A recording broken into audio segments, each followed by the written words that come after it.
China's budding relationship with Taliban is a reason for concern. An update on COVID in China. Jack Ma to give up control of the Ant Group. On today's episode of China Explained, before we begin, if you enjoy the video, please consider liking the video. It helps us with the YouTube algorithm. It's been almost a year and a half since the Taliban took control of Afghanistan, since the US hastily evacuated the country.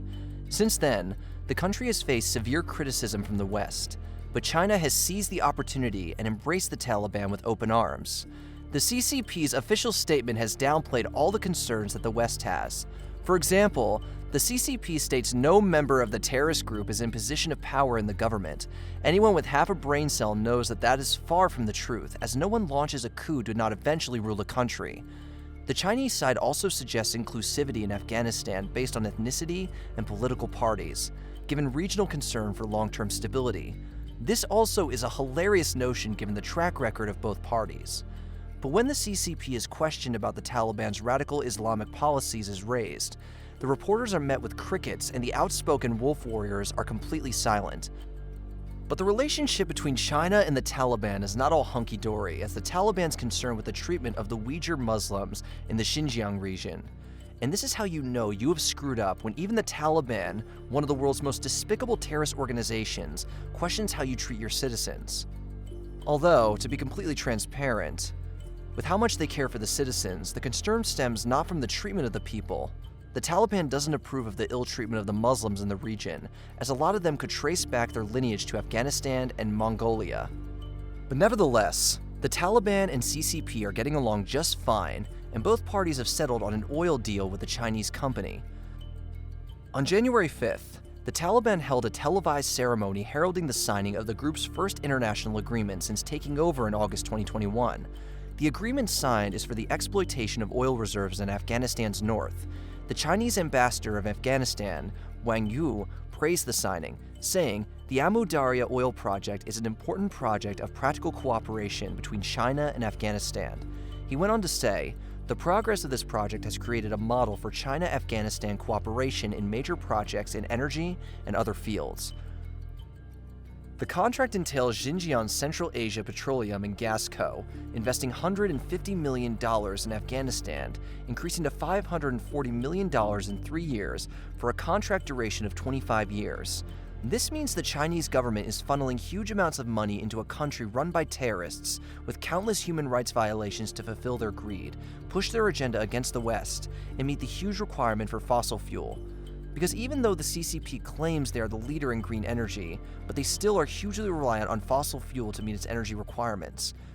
The Taliban government's acting Minister of Minerals and Petroleum, Shahabuddin Dilawar, said that the Taliban will have a 20% partnership stake in the project, with the ability to increase that to 75%.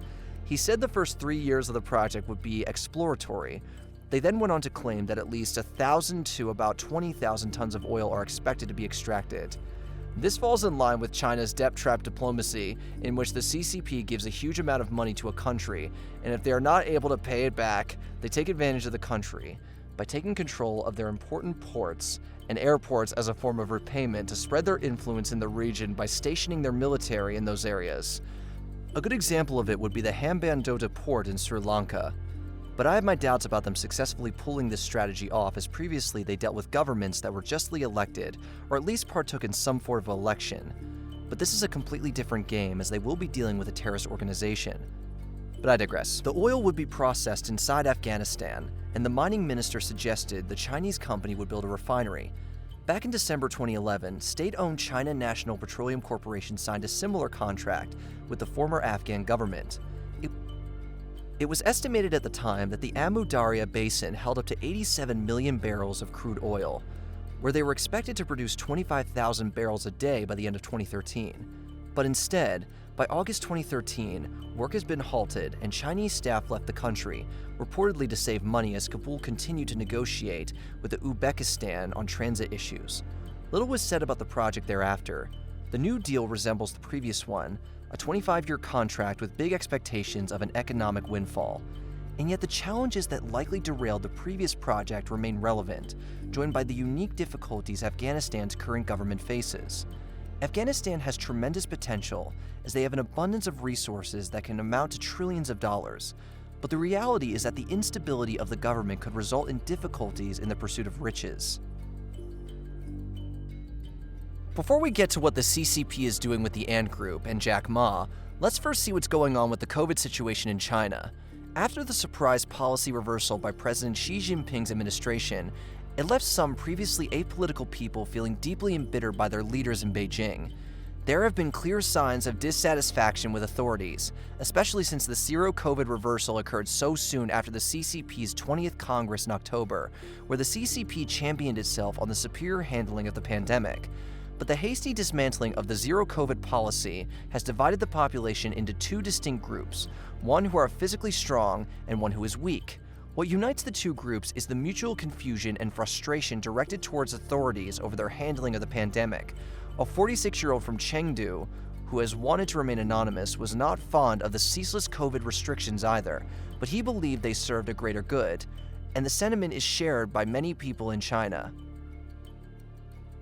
As China eased and then dropped COVID restrictions, the messaging from authorities also changed, which now says it is no longer about China fighting the virus collectively by staying vigilant, but about individuals being responsible for their health.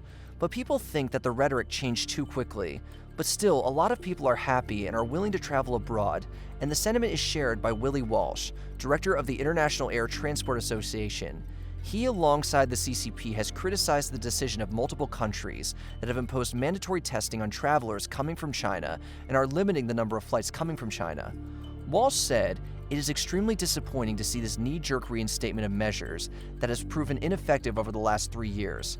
He went on to say, research undertaken around the arrival of the Omicron variant concluded that putting barriers in the way of travel made no difference to the peak spread of infections. At most, restrictions delayed that peak by a few days.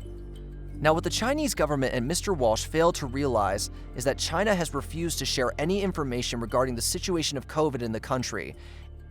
It is extremely risky for countries to let in Chinese tourists, as it could result in a new wave of the virus that countries might not be capable of dealing with. And even if they are capable of dealing with a new wave of COVID, they might not be willing to take on that burden, as it has a huge economic toll. Despite the criticism, 27 states of the EU are zeroing in on new restrictions for arrivals from China, where the easing of virus rules has given way to a wave of infections, overwhelming hospitals and funeral homes. A European Commission spokesman said that the overwhelming majority in the bloc-backed mandatory testing for passengers from China before their departure. But this information can be easily falsified, because we know there will be false negative tests available for people to purchase. As we have seen, the CCP is already encouraging travelers to lie in official travel documents. So it is highly unlikely that the CCP will do anything to prevent these false negative tests. Keeping this in mind, many countries have decided to do mandatory testing of travelers coming in from China. And even though the EU has said that they will just require a negative COVID report, they still have decided that they might do special testing of wastewater in planes coming from China to check if it contains dangerous variants that are uncommon in Europe.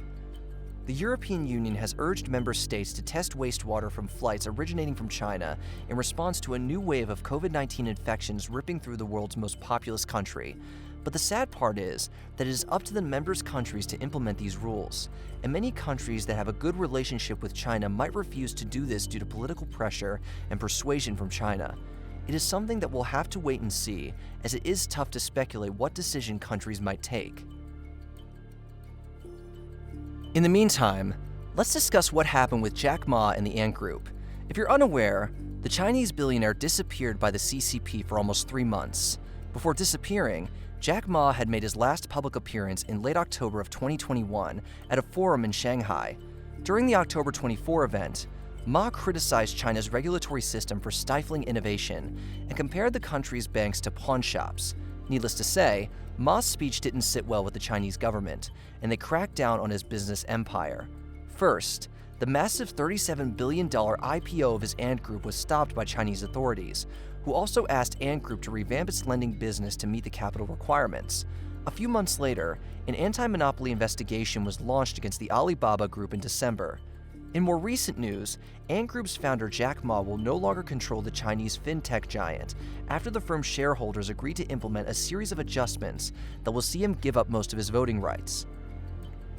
By forcing Jack Ma to retire from the Ant Group, the CCP shows its determination in influencing private companies and large private investors. This trend will continue the erosion of the most productive parts of the Chinese economy. To this news, Andre Collier, Managing Director, Orient Capital Research, Hong Kong, said, despite official comments, Ant posed little risk to the financial system and was effective in arranging loans for small businesses, one of the main drivers of economic growth.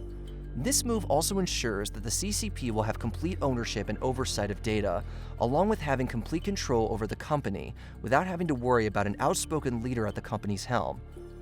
Wei-Hang Chen, partner and head of Greater China practice at law firm Wilson Sonsini, Hong Kong, said, if these voting arrangement changes are deemed as a change of control event under the A-share and/or Hong Kong listing rules, Ant Group's IPO process could be further delayed.